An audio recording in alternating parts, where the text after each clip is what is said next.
Hello and welcome to this WithSecure webinar. We're going to be talking about supply chains today, and I've got some great guests with me today. Juho Rikala, the group CISO of Kesko, and Antti Laatikainen, principal consultant from WithSecure. My name is Janne Kauhanen. Welcome all. So I'd like to start off by maybe a little bit of a discussion. When we're talking about supply chains, what kind of supply chains do you think, like what are we going to be talking about today? Physical, logistical, software, bill of materials? Yes. All of that. Yeah, I think Yeah. all of them. Yeah. Yeah. Yeah.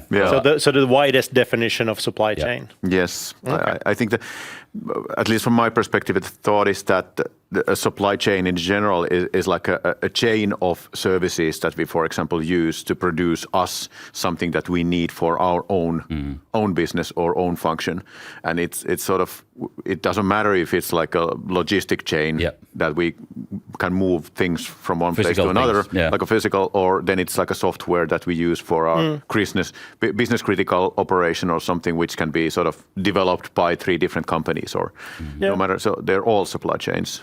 Fair enough. So supply chains is a thing that comes up every now and then in the news. So it's a complex and it's a fraud arena. So what are the most prominent issues that companies are currently facing in this area? Well, I think one of them is that the supply chains are more and more global in scale. They're more, and that means also that they're complex. They are involving more and more, let's say, middlemen. There's more companies involved in getting one product from, for example, from China to Finland to our stores' shelves. So meaning that, and as Antti mentioned, they are quite fragile in that sense that if one part of that chain breaks, then it might have a quite overlasting and long-lasting effects on the whole supply chain. Right. So what else is happening in supply chains? Subcontracting. Yeah. That's something that seems very like timely manner in IT perspective and cybersecurity perspective, that services are being bought as like a turnkey solution from someone, like you handle our IT. But what happens under hood, there might be like 3 different companies that are working as subcontractors for this specific person or entity that is selling you the service. So it gets very complicated to trace down the actual chain. If you're looking at it from the perspective that what can go wrong and what elements of this like supply chain there actually is, and if any of those have any defects or issues, it ends up being my problem. Yeah, and there's more of those moments of handover. Yeah. So in IT, it's quite often very complicated to actually get that clear visibility over who are the actual players and how many steps in this chain actually there are. And what is our actual risk when it comes to that we usually have either it's a contractual obligation or somehow otherwise made into the agreement that basically we are if we're subcontracting something, that company or person or whoever that might be, they are responsible for their own risk. But then if they are subcontracting further, then that whole chain becomes quite invisible to, for example, us as a company that is doing the contracting. So you're talking about a situation where you used to get a service or a product from one shop, but now it's being subcontracted to a bunch of different companies or subcontractors. So why is that the case? Like, is it specialization or like why are we in this situation? Well, I think one of them is specialization, that basically even the IT service providers are specializing themselves into hosting partners or doing digital development or AMS, application management services. So basically if we are buying a SaaS service from a company that basically, one company is doing the hosting for that cloud data center, the other one is doing the AMS services, and third one is doing the product development. Yeah. But we are just seeing one service agreement with the company. Yeah. It's kind of like a fractal, or that Russian doll that used to have just like a smaller ones inside. Is that outsourcing happens in a company to get the company to run more effectively and focus on main things. But for the outsourcing company, that's the same case. They are running their own business, and they might not see that it's relevant for them to learn everything by themselves. So they buy certain parts of their service from someone else, and then that person or that company buys again something smaller and smaller pieces from some entities. Right. And funny thing is that sort of, since that happens throughout the globe in different fields of industries, it turns up that if you start building a map of those, they make that kind of like paths. The supply chains might take like another paths, but end up that then in the end, everybody is buying this specific service from this individual company, ending up like that one like super supplier somewhere down the chain might be like an individual company where everyone is trusting. And if something happens to that specific company, then, all logistics break in Finland, for example. I'm not saying that's the case. This is like a pure imagination, but something like that's exactly the case where, and those are partially also the risks of supply chains nowadays, that it's not only like, it used to be so easy when you had your business and then you want your helping hands, then you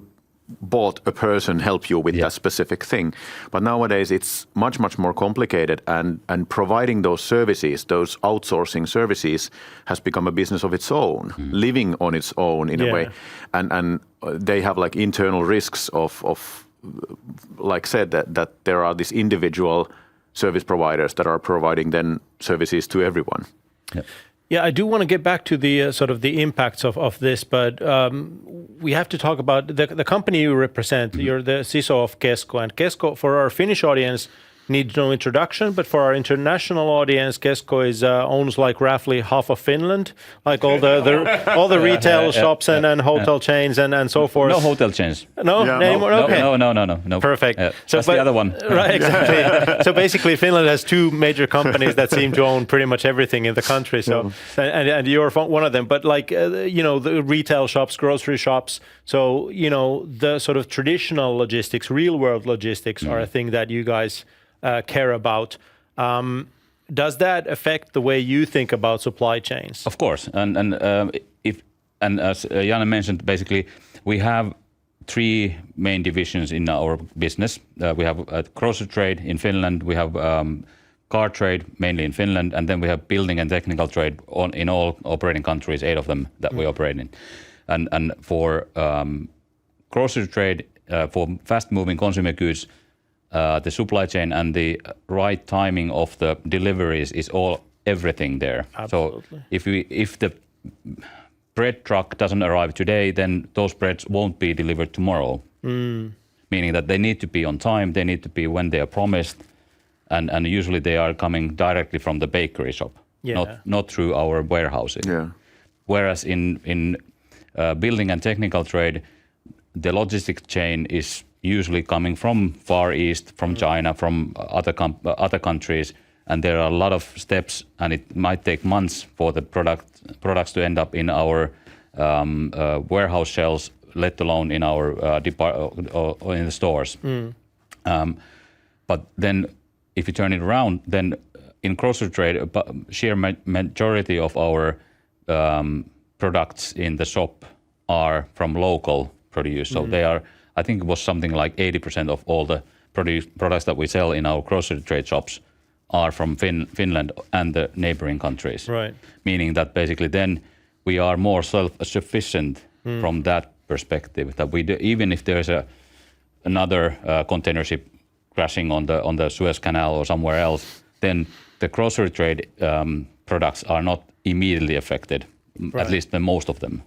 So being aware of all that, does that change the way you as a CISO approach sort of your supply chains? Of course, yeah. And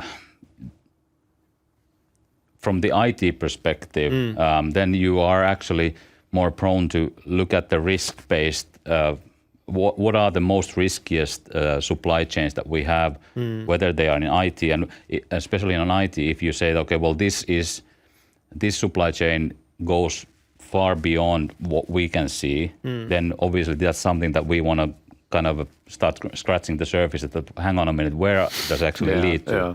How are we in a thin ice, and is it actually leading to the same place where everybody else is using as well? Right. Which in terms of, for example, if we would hit another big, let's say, catastrophe like Icelandic volcano eruption, then if we would all be dependent in the same company in Finland or somewhere else, then there might be glitches in production in the supply chain. Yeah, definitely. Okay. Which reminds me of that specific case. I was then working yet on like a hands-on IT person in a data center, and like with many of our clients, for example, the disaster recovery plan for, let's say, a fire includes like a last line on the plan that, okay, then we just use our credit card and buy new servers from the local store.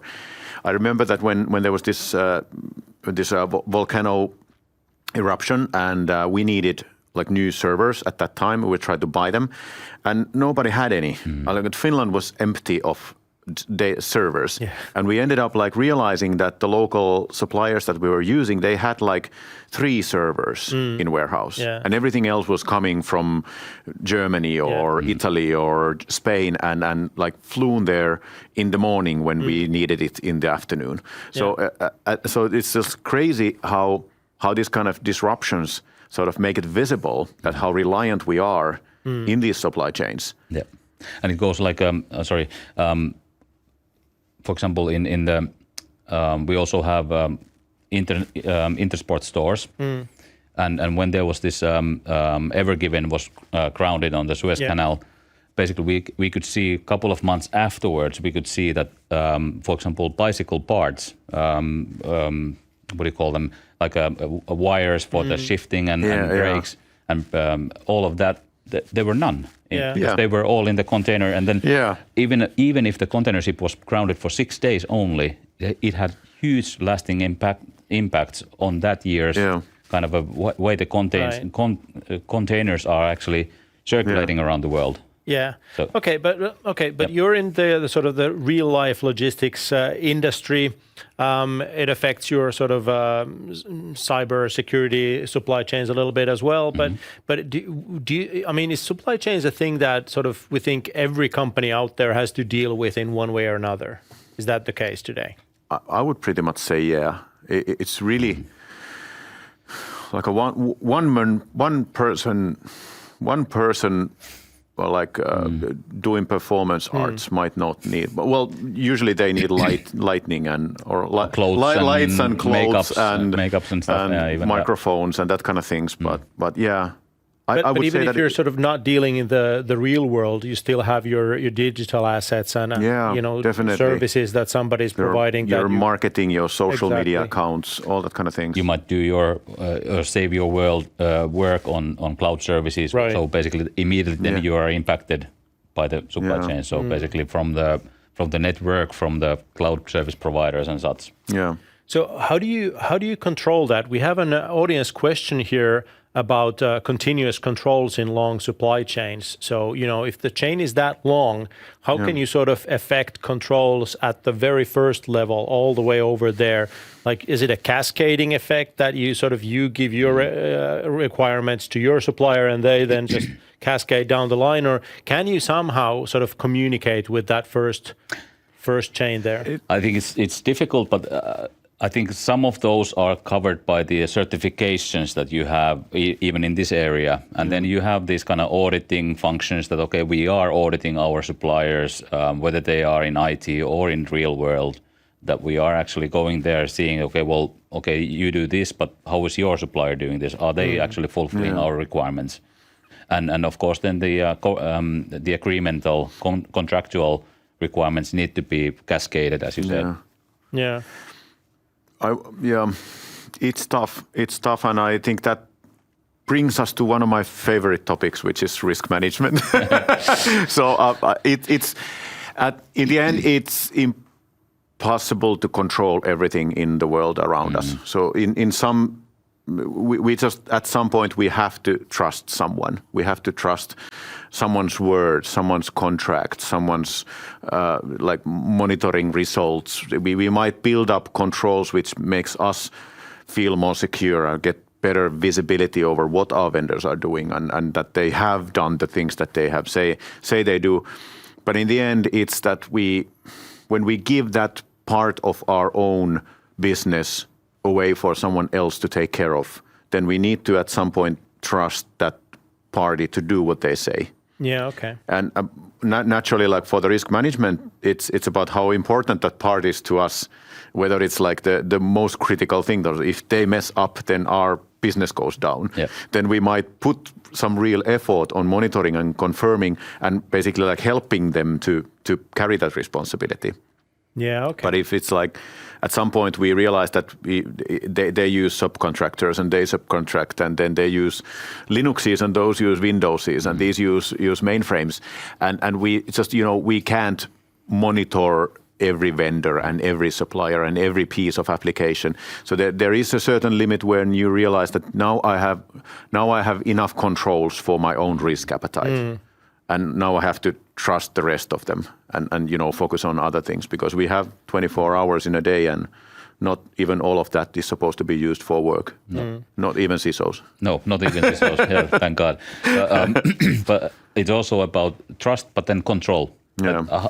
In that sense that I'm not saying that we need to control every single piece of the supply chain, but we need to understand and follow, maybe not control is wrong word, but follow up that they are actually doing what they are promising to do. Yeah, and if right. they're not, then we are actually like, okay, now we audit you because you haven't been delivering what you said you did.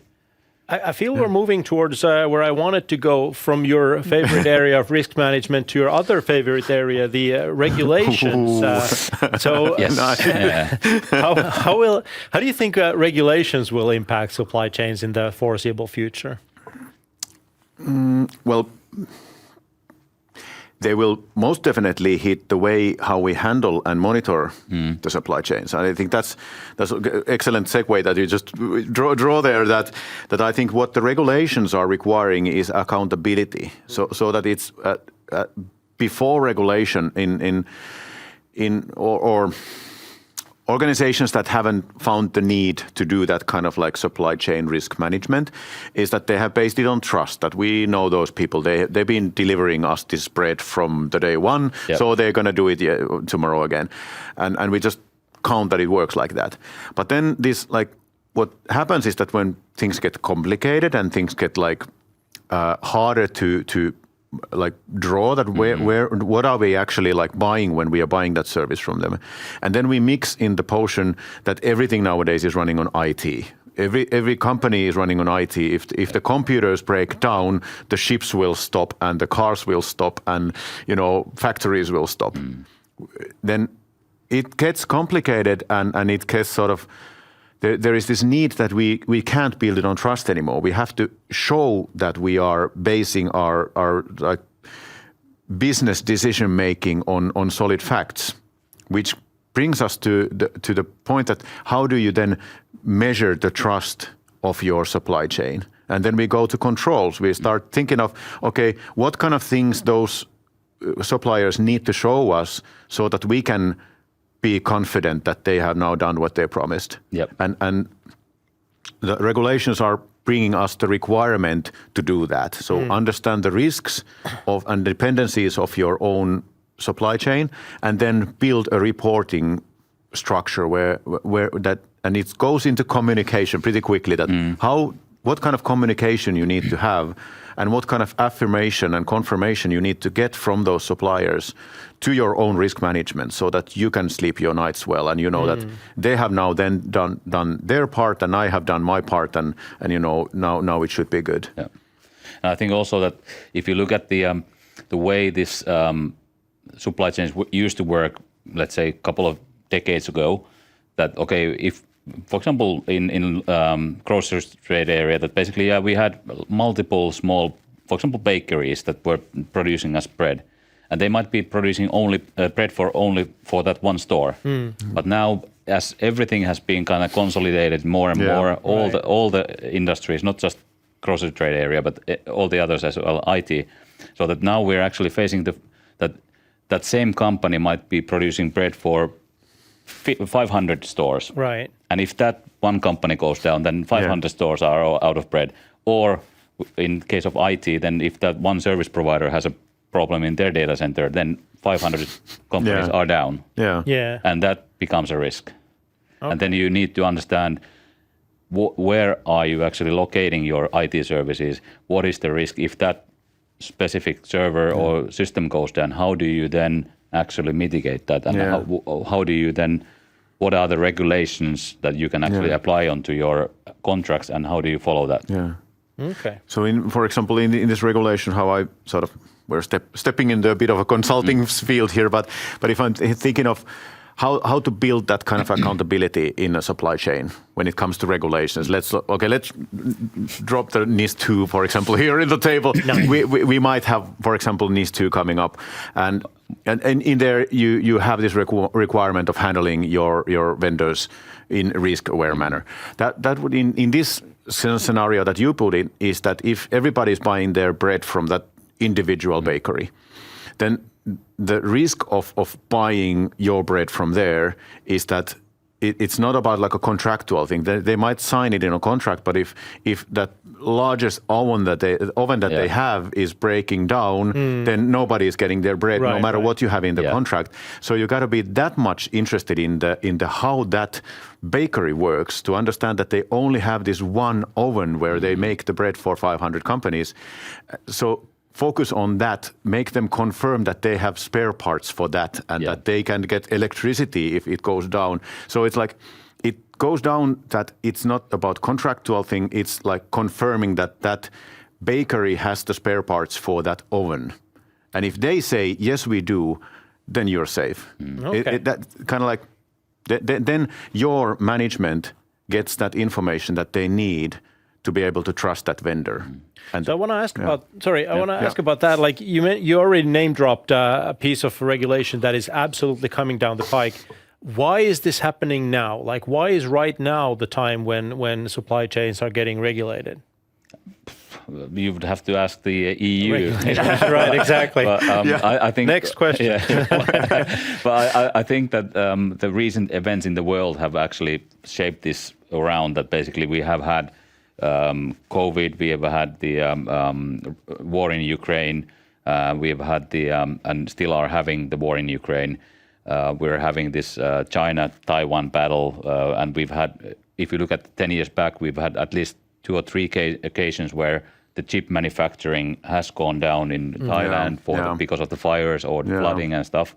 That now EU has actually understood that they need to be more self-sufficient within EU. That we are actually starting to regulate that. Okay, well, if we are so dependent on the IT, for example, in NIS2, that we need to start actually doing that on risk-based, not just trust, but basically having a risk-based and then starting to be regulating also the smaller units, smaller companies, service providers and areas, not just the most critical to the society, but as the you can't really limit the impact of one company in society when it comes to IT. It might be overreaching.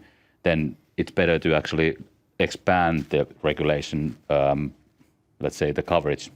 Yeah, and I also think that it's a matter of like there is a reason why the regulation or legislation like this is written. It's not. I don't want to live in a world where someone is doing this for fun. So there is a reason, but it just takes time. Sure. And like building a regulation like that, writing it up, getting everybody on board, agreeing, doing all the bureaucracy in EU to get it like published. It takes years. Yeah. But this like trend of outsourcing things started, I don't know, in the 90s. And everybody has been all the time like being a bit worried about it, but still loving the business value, and then doing it a bit more, still being a bit afraid, but loving it, and it's a good business, so we do it a bit more.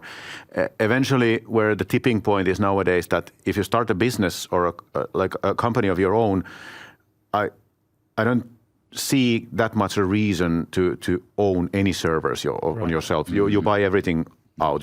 Nobody's hosting their own email servers unless they have like some security anyway. Unless they have like a really regulated. really good like business justification or security requirement for that.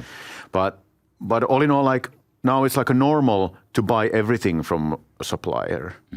So it's like the tipping point has been already like past that it's like one of the most critical business processes that you have is to pay attention to your suppliers, because your business is quite often like a puzzle that you put together from the services that you buy from different suppliers. So we're edging closer to cybersecurity right now. So is the regulation that's coming down, is that does it align neatly with sort of what you need to do in security, or are there sort of contradictions, like regulations say I have to do that, but it's horribly unsecure? What do I do? If we're talking about NIS2, for example, well, that's what I know something about, and obviously we don't have the Finnish legislation out yet, so we're speculating a bit here. But what we've seen so far is that I don't see that it's as tremendous, for example, as GDPR was. That if you have your basic risk management processes, you understand what you're doing, and you understand why you need to have the risk management in IT as well, and in supplier management, it's not that big of a deal. That there's a lot of requirements. There are about 11 or 10 of them, if I remember right. 11. 11 in Finnish legislation, or 12 actually. But 10 in regulation. One. But on the risk management side, I think it's the regulation, the requirements in the regulations are not contradicting what is the kind of a best practice or what we would do normally. They might have actually make us think that, that might be actually wise to do it even step down and being more on a detail level, for example, in risk management, and actually follow up what. Quite often we do risk management, then we say, this is our risk and these are the mitigation actions, and then we say, has the actual risk, has the positioning of that changed from last quarter to this quarter, but we don't actually follow up on the mitigation part that much. Definitely. So that is really good. That is coming on the regulation as well. So you're not super concerned about sort of meeting all these regulations. So you're the CISO, you're responsible for all this, all the security in Kesko. You're not concerned. I am, but comes with the job. But we also have a really good team in Kesko, and you have to also remember that with the regulations, we are now talking about NIS2, DORA, and SER, and CRA, and all the others. It's not enough that we fulfill the regulations. Our supply chain has to fulfill that as well if they are wanting to play ball with us. So that basically we will start seeing these that, in the new contracts, for example, we might stipulate that if you are our supplier, then you need to have the same controls, even if you are not this NIS2 regulated company. And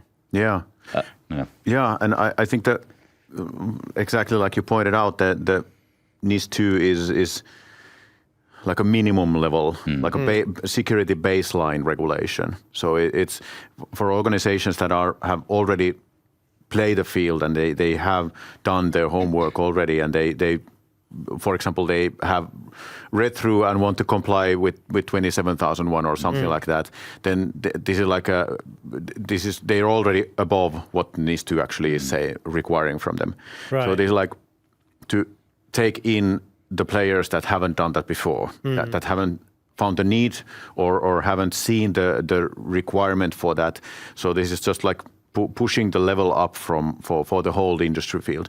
So for example, the logistics chain that you have is that you are already like pretty well covered with NIS2, and the main supplier that you might use might already have because they are the front field of that.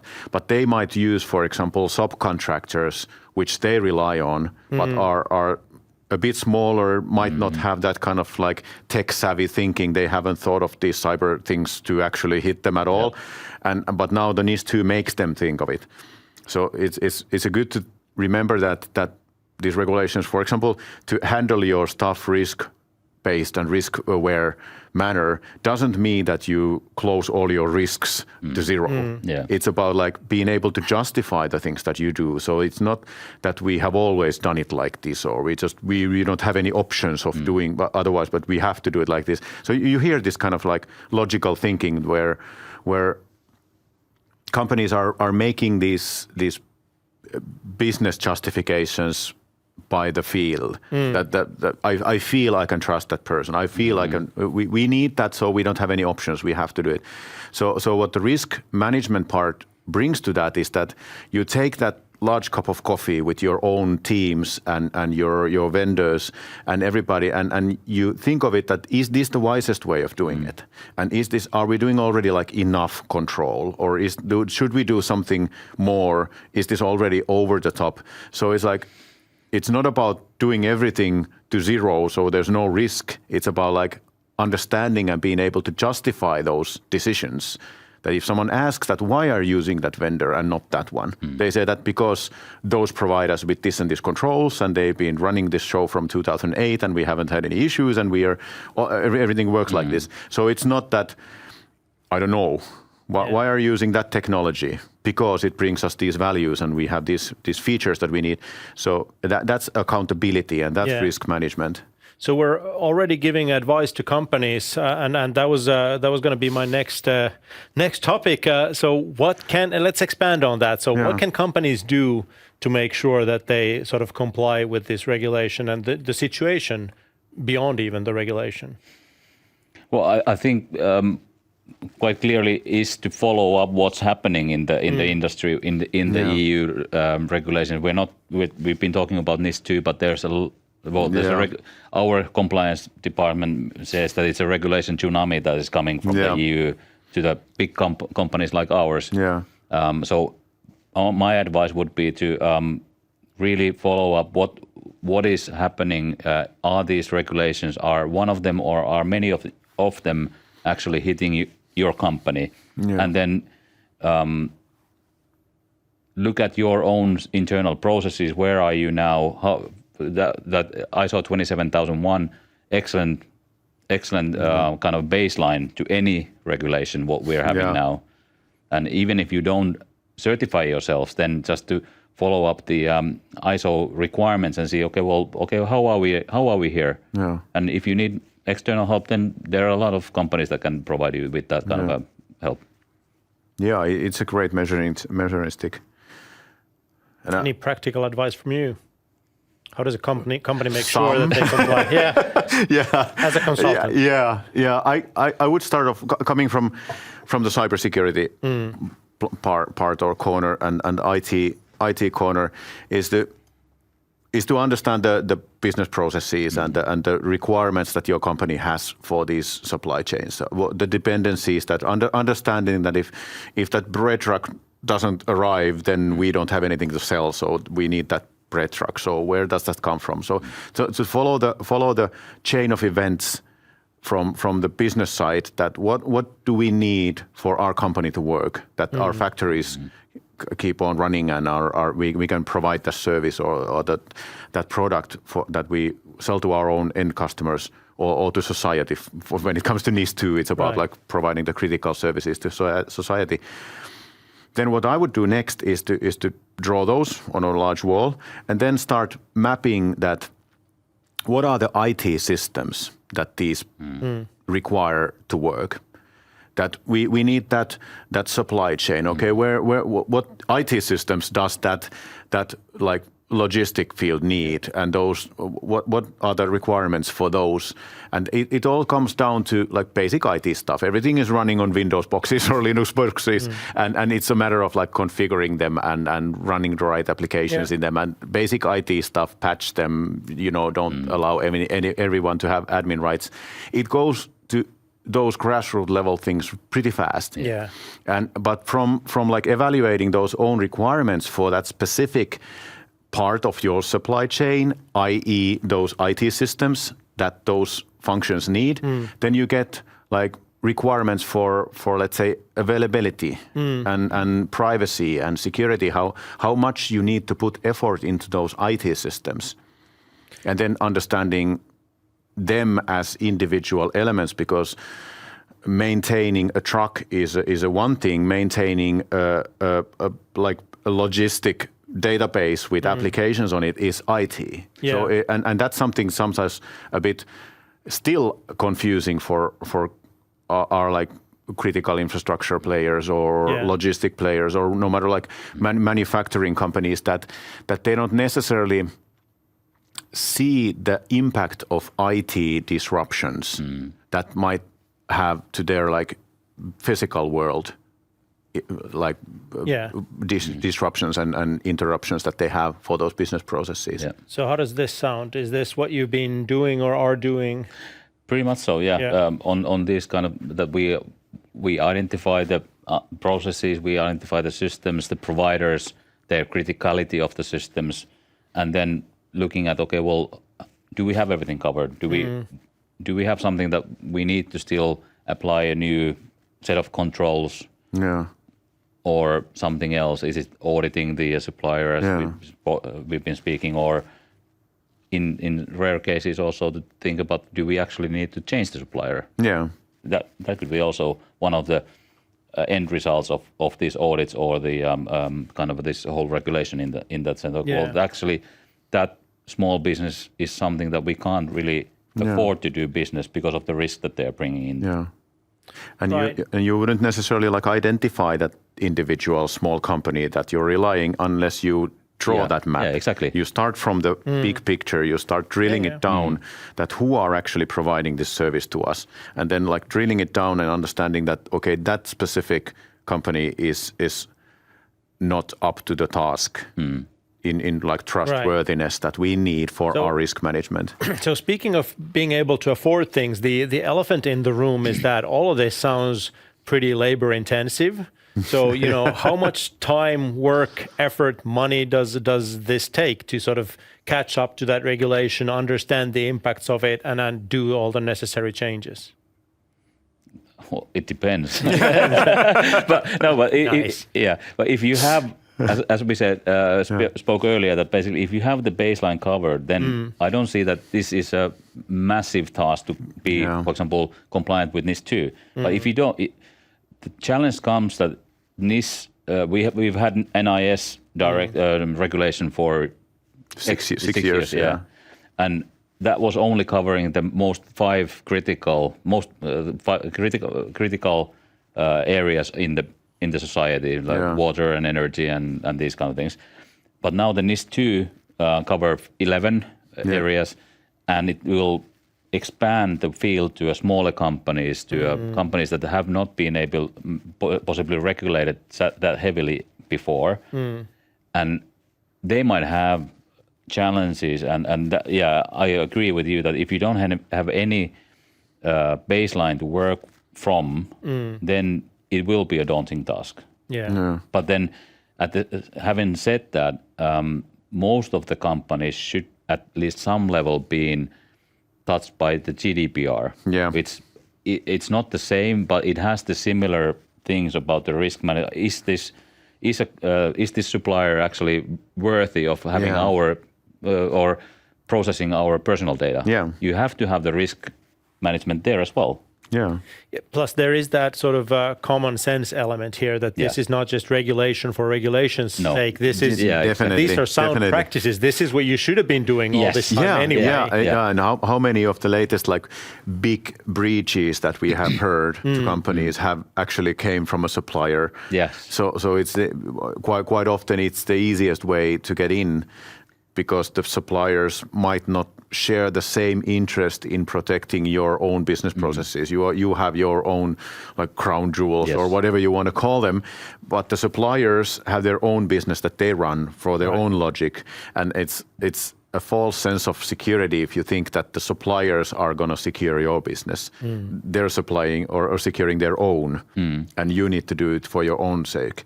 And being dependent on the suppliers, like looking after the suppliers, is just common sense. You should be doing that. Otherwise, you're not doing the risk management parts right. So how do you communicate this stuff internally or externally to your suppliers? Like, look, there are these changes that now need to happen. Any advice on that front? Like, how do you talk about this stuff? Internally, what we've done is that we've looked at the NIS2, the EU regulation text, as we don't have yet the Finnish text available or the law. And then we've mapped what we already have against those 11 requirements or 12 requirements. I need to check the 12. So getting a sweat here, but and then map what we already have and what is the gap, and then our best kind of a guess. Okay, well, this is what we need to do in order to fulfill that gap that is there, and then who's responsible for that, and how long it will take, and when should we have it done. And then communicate that to within the IT, of course, to the business management, and in our case, as we have three business divisions, also to the business division heads, and to the whole management team on the group. Right. At this point, I do want to remind our audience that we are going to have time for some questions at the end of this webinar, which we're rapidly approaching. So if you have any questions or comments you'd like to make, please submit them in the chat. But that's an excellent point from sort of the insider view of how to gather intel and evaluate the situation and sort of spread the responsibilities and take actions on those. What we do for our clients on the consulting side is we can sort of approach it basically from the risk management part and start drilling into those business risk chains and what we are also like doing that on this kind of like causality chain thinking where we don't see risks as individual like hot potatoes. It's like a chain of events that we want to prevent from happening. And that might be that hackers won't stop our factories. And we drill it down that what things we might see that could lead into that and where we want to influence that chain, where we want to stop it. And then we start identifying that actually that part where we want to like influence the chain of events. We want to stop that kind of things from happening so that hackers won't stop our factories. And that is maintained by our supplier. Then we need to drop that control to our suppliers and start talking with them that how do you ensure that doesn't happen, because we don't want that to happen. The other thing that we do quite often, more like a close to earth kind of thing, is that we do this kind of like shared threat modeling, like architectural threat modeling exercises or workshops, where we take a business process. Let's say the bread selling has been our topic in today. So we gather people from our client and their service providers around to the same table. Everybody has a big cup of coffee, and then we start drawing like a logical diagram of how the bread gets from the field to the bakery to our shop, and how does that chain work, and everybody is like participating on that. Then we start like commonly thinking like just out of what comes up, what kind of things might go wrong in here. Right. And we start identifying the person's taking care of the field and growing the grain has a very different perspective than the person who runs an individual shop and just wants that lorry to come and drop those bread to them. So everybody's like chipping in their own views into what might happen. And as simple as it sounds, to go through something like this and identifying the critical control points from that kind of like a drawing on the wall, it has been incredibly like fruitful, and the feedback that we get from there, it's not harder than just inviting everybody there and brewing some coffee and spending 2 hours on this topic. And that has been like, the feedback is that we've never seen a diagram like this. We haven't understand that it's actually like all these things are interconnected to each other, and there's always these revelations when someone is drawing that that's not how it works. There is this data center over here, and then people go, whoa, we have a data center over there. Yeah. And that's when the conversation starts rolling on its own, and we consultants can sort of step back and let these people sort of have their talk, and that's basically the grassroots level of how to identify those elephants. Is that how you're doing it, or what's your approach? Not completely so. Obviously, we've mapped quite a few of our business applications already, and the whole long processes have been mapped already for us. So we know how the process comes, like the fulfillment, logistics, and then reselling process, and even the payment process works in our company. So it's just mapping those out now into the risk map, and then saying, okay, well, this is where we want to have more controls, or this is the weak link here. Yeah. But if you don't have this kind of a application inventory, and you haven't really mapped your business processes out, then that's where I would start. Yeah, naturally, like in our field of industry, that's quite often that we are buying this data center service from this company, or we are buying that cloud maintenance like service from this vendor. Then we start drilling that. Okay, then what are you expecting from that service? What kind of things that party needs to know how to do, and what are you relying on them? And then they can answer immediately and say that how are they addressing this? And But it's also actually it's good to point out that as more and more also the IT supply chains are far-reaching. For example, there's a lot of outsourcing in far countries, India and even China and others. Well, maybe not China that much, but anyway, that as you are outsourced your IT, then having everybody in the same room might not be possible. Of course, with the teams and technology, you can have that, but then the answers might not be immediate, because this also goes further down in the food chain, in that sense that, well, the guy that is sitting there, he might say, I don't know, I need to find out, and then next week they come with the information. So these things might take time if you haven't really done this, so better start now. Yeah. Speaking of starting now, let's take some audience questions. We have quite a few, but please keep them coming. Here's a question here. Do you feel that having ISO 27001 is enough security for an IT supply chain partner? Like, if they're compliant, is that enough? No. Okay. No. Please elaborate.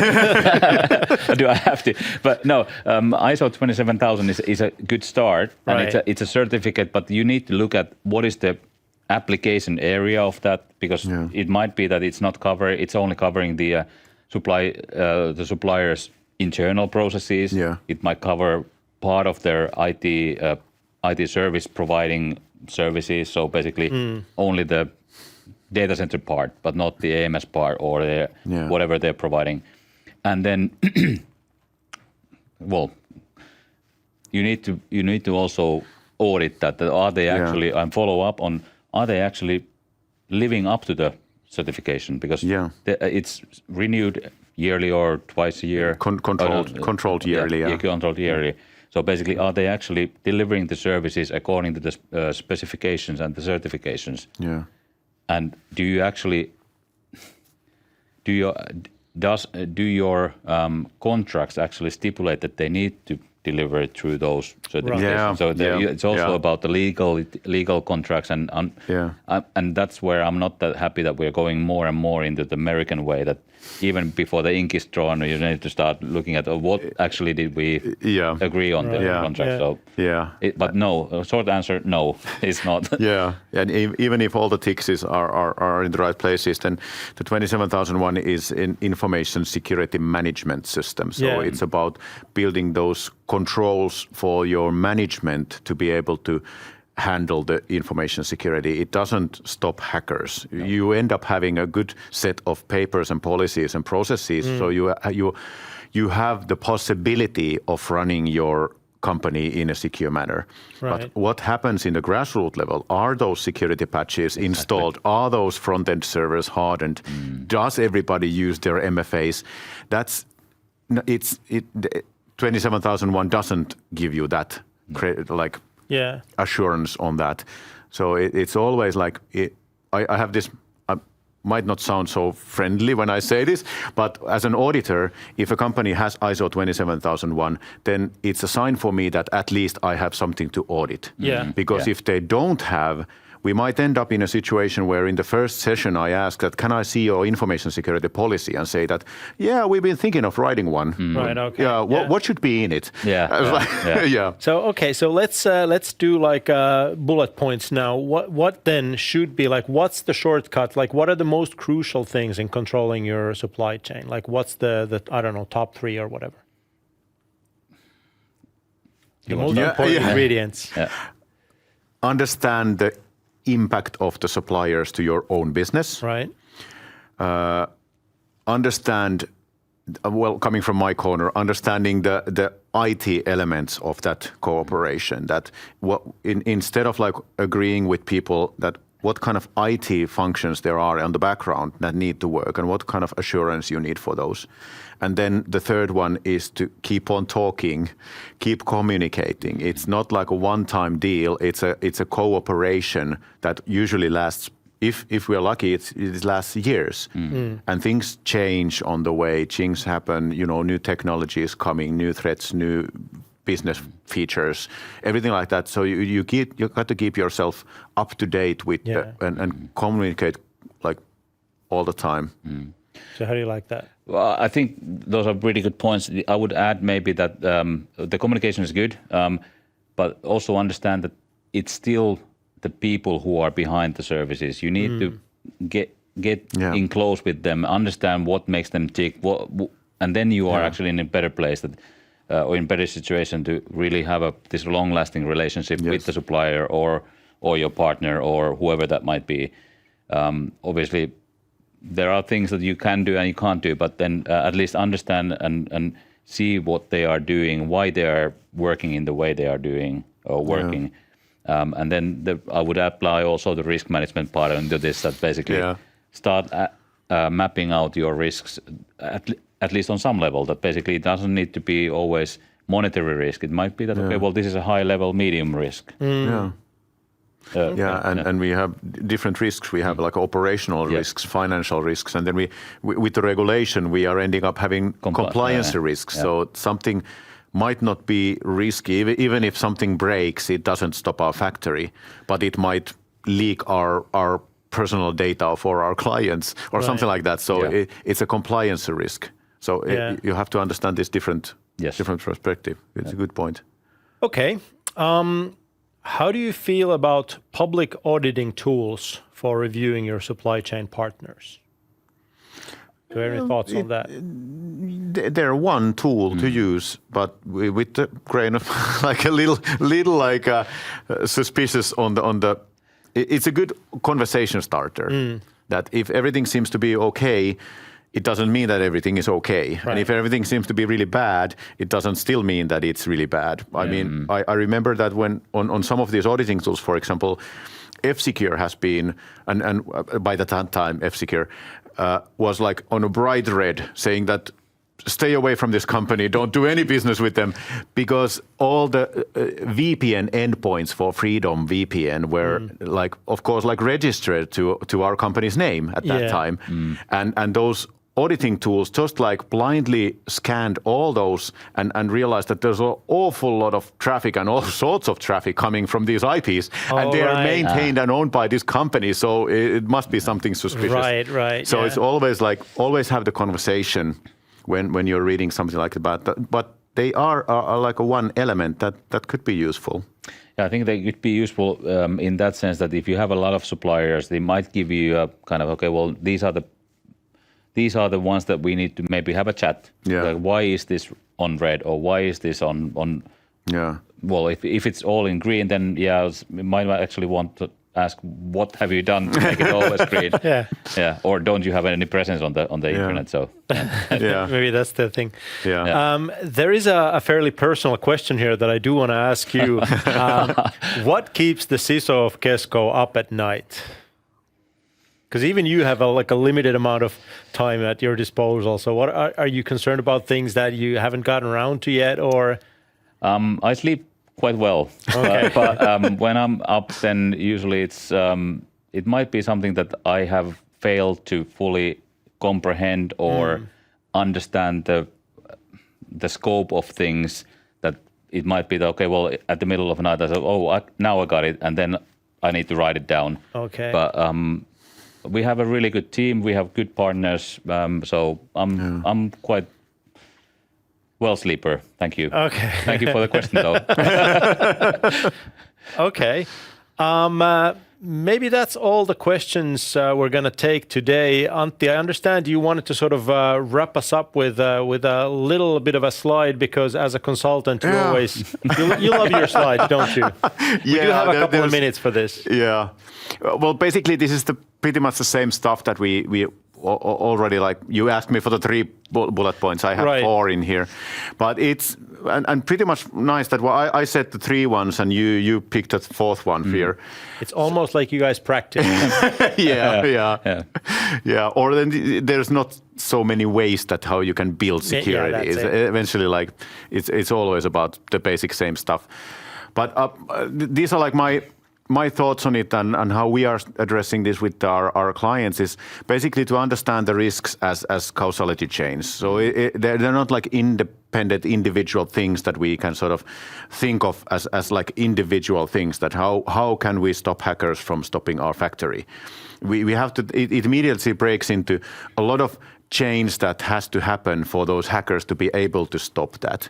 And when we visualize them, we understand the consequences of different things, and we can identify where we can stop those changes from happening.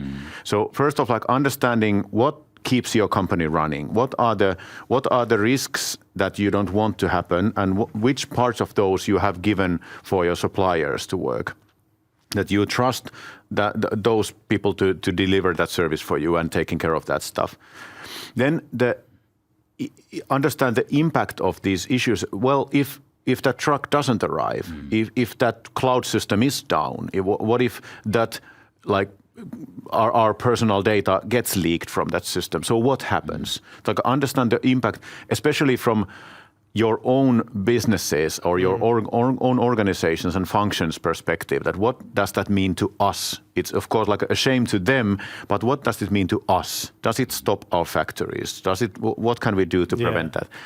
And then, like said, that the shared understanding of risks, and especially between the internal teams and third parties. We quite often like have our internal talks internal, and then we have like a really very limited visibility over what the vendor is doing. But with that constant communication and getting close to each other and getting to know the people, getting to know the vendors, that's like I think the winning bet here, to really work closely with them. Yeah, and that ties into the continual communication as well. Yes. So monitoring to a certain degree that you need to be assured for your risks and to be able to fulfill your compliancy.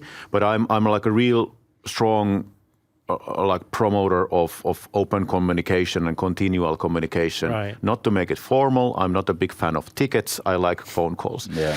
Anything to add, Juha? Yeah, I would add on the second bullet point that basically map the impact of vendor issues to your own process, but also that if the vendor process breaks and your process breaks, what happens next? Who are you a vendor of? Right. So Exactly. what is the down the line or up the Right. food Who do chain? you need to notify? Yeah, who you need to notify, whose process going to break next.